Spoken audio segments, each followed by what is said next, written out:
In this part of the lesson, we're going to copy files up to Hadoop. This is the first step in being able to write MapReduce jobs to work through everything. So one of the problems when you're trying to figure out examples for doing something like this is figuring out a good data set to work with. Luckily, I found the Stack Exchange, the question and answer site, actually has a public dump of their data. Now, it's a bit dated. The last one's from September 11th. But you can see here that they make everything available, including posts and comments and all this other stuff. So let's go ahead and get that on our server so we can work with it. Now, it's a torrent here hosted on Clearbits. So the first thing we'll need to do is we'll need to install our torrent. So for that, we just do apt-get install rtorrent. Now, I've actually already installed it and already downloaded the data to make this faster. But for those of you who want to download it, it's available on the website. You can see it in the steps here for part 2. So we'll just want to get the torrent file and bring it down. So there we see we have the torrent file, and then you can just do rtorrent and then the name of the file, and it will download it for you. Now, as you can see, I've already downloaded it here, so let's go in there and see what's there. So we can see there are a bunch of things here. Now, we're only going to work with this Stack Overflow data right here. That's this set of files. It's zipped with a compression format called 7-zip. So to work with that, we're actually going to have to download the 7-zip program.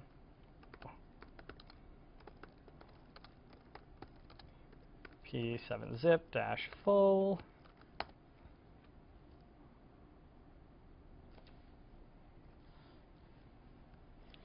All right, now that we have 7-zip installed, we can extract it. So let's do 7-zip extract, output it to a directory called stack,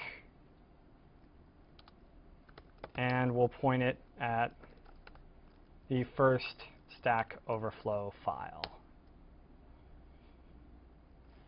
Oh, actually, in this directory, we'll have to make sure we have permission to write it.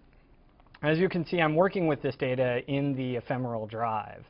That's because it's compressed. It's about 7 gigabytes worth of data, and uncompressed, it'll be even bigger. Actually, compressed, it's 4.5. So uncompressed, just this portion of it will be about 7 gigs. So now that we've downloaded and unpacked everything, I've moved it in a directory that's easy to access. So let's take a look at what's here. We see there are a few XML files, and actually, some of them are pretty big. So comments, it's 1.8 gigs. Post history, which is the posts themselves and also the updates to them, is 11 gigs. And the actual post.xml file, which is what we're going to be working with mostly in these lessons. So that's 7.1 gigs. So it's quite a bit of data. And we can also see from the area where the torrent came down, there's also a description of things. So let's take a look at that. OK, that's actually it. Anonymized data, so what we're looking for is this.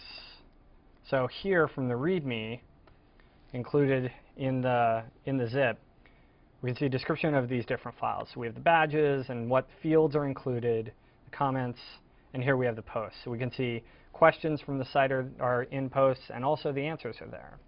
We can see the body of it, the title. We can see the tags. So it's going to be pretty useful information.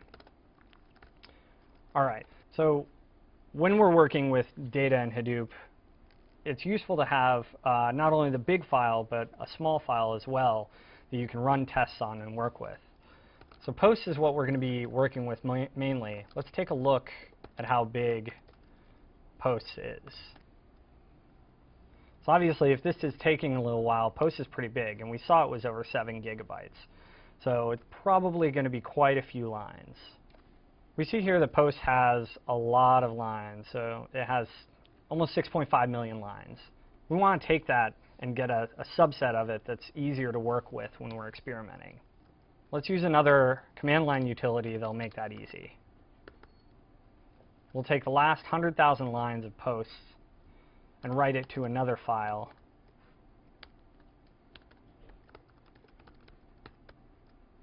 That's going to be a handy file that we can work with when we're running tests.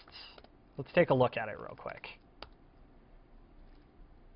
Okay, there we go. We see there's the beginning of a post right there. And it's all in one line, and it ends right here, which is actually what we want when we're working with Hadoop streaming. So that works out pretty well for us, because it goes line by line through the file. All right, we see we have all these files here, and we want to copy them up to Hadoop. So first we want to do is create a directory to put them in. For that, we'll do Hadoop file system, make directory, input.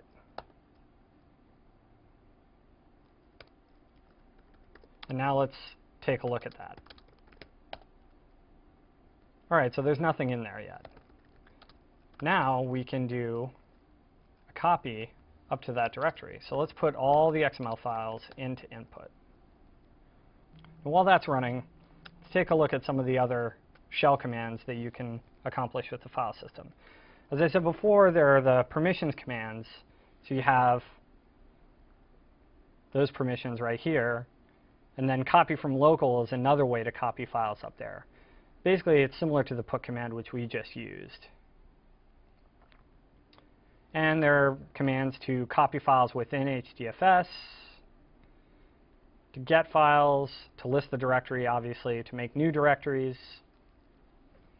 All right, we've copied some files up there. Now we can take a look at what's in the input directory.